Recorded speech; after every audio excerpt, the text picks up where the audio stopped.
ای کوه تو فریاد من امروز شنیدی، دردیست در این سینه که همزاد جهان است.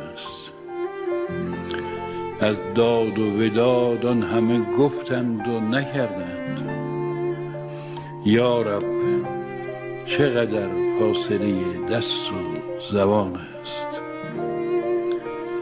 خون می چکد از دیده در این کنج صبوری، این صبر که من می کنم افشردن جان است.